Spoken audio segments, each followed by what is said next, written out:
सोचो, एक आदमी स्टेज पर खड़ा है, हजारों लोग सामने बैठे हैं।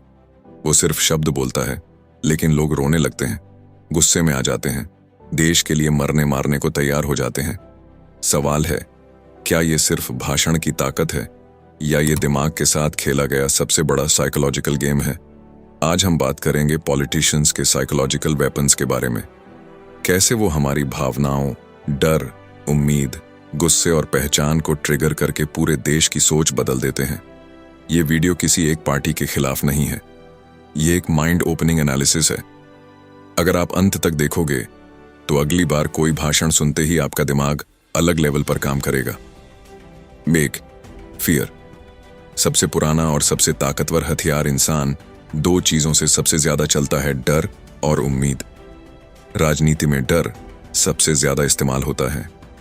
अगर वो पार्टी आ गई तो देश खतरे में, अगर हमने ये फैसला नहीं लिया तो भविष्य बर्बाद। हमारे धर्म, समाज, पहचान पर हमला हो रहा है। डर दिमाग का रैशनल हिस्सा बंद कर देता है। जब इंसान डरता है वो सवाल नहीं पूछता, वो सुरक्षा ढूंढता है। इतिहास में इसका एक एक्सट्रीम एग्जाम्पल था एडोल्फ हिटलर। उन्होंने जर्मनी की जनता के डर को एम्पलीफाई किया। आर्थिक संकट, बेरोजगारी, राष्ट्रीय अपमान, इन सब को जोड़कर एक कॉमन एनिमी बना दिया। जब लोग डरते हैं तो वो स्ट्रांग लीडर चाहते हैं और स्ट्रांग लीडर को अनलिमिटेड पावर देने को तैयार हो जाते हैं। ये साइकोलॉजिकल पैटर्न आज भी काम करता है। दो us versus them, divide and rule 2.0 सबसे खतरनाक राजनीतिक तकनीक, आइडेंटिटी मैनिपुलेशन। लोग पहले इंसान नहीं सोचते, वो पहले अपनी पहचान से सोचते हैं। धर्म, जाति, भाषा, देश, आइडियोलॉजी। जब कोई नेता बोलता है हम बनाम वो, तो दिमाग तुरंत ट्राइब मोड में चला जाता है। हम सही हैं, वो गलत हैं, हम विक्टिम हैं, वो दुश्मन हैं। इस टेक्निक को सेंचुरीज पहले निकोलो मैकियावेली ने अपनी किताब द प्रिंस में पावर स्ट्रैटेजी के रूप में एक्सप्लेन किया था।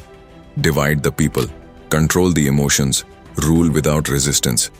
जब समाज बंट जाता है तो लोग आपस में लड़ते हैं और असली पावर क्वाइटली ऊपर कंसोलिडेट होती रहती है। 3 रेपिटेशन, झूठ को सच बनाने की कला। साइकोलॉजी में एक कॉन्सेप्ट है एल इल्यूजरी ट्रूथ इफेक्ट।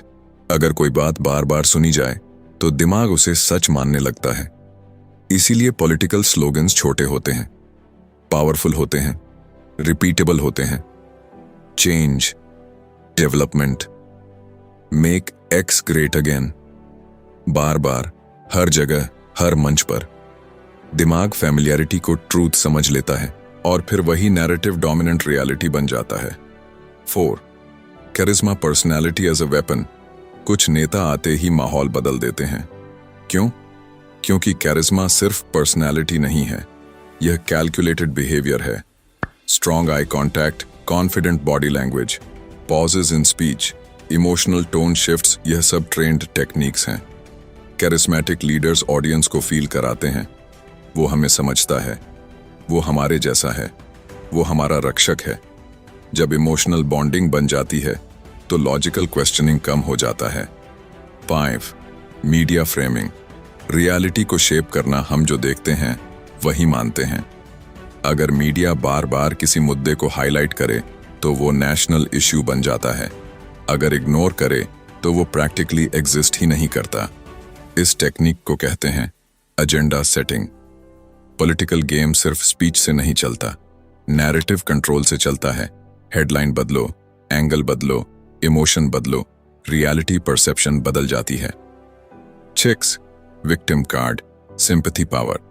जब नेता खुद को विक्टिम दिखाता है, मुझे रोका जा रहा है, मुझ पर हमला हो रहा है, तो सपोर्टर्स इमोशनली इन्वेस्ट हो जाते हैं।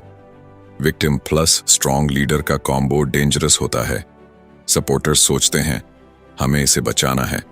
अब पॉलिटिक्स आइडियोलॉजी से नहीं, इमोशन से चल रही है। 7 होप, पॉजिटिव मैनिपुलेशन। डर जितना पावरफुल है, उम्मीद उससे भी ज्यादा पावरफुल हो सकती है।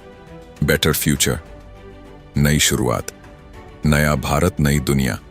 होप ब्रेन में डोपामिन रिलीज करता है, लोग पॉसिबिलिटी पर इन्वेस्ट करते हैं, कैंपेन्स ड्रीम्स बेचते हैं, लॉजिस्टिक्स बाद में आती है। 8 स्केपगोटिंग, दोष किसी और पर डालो।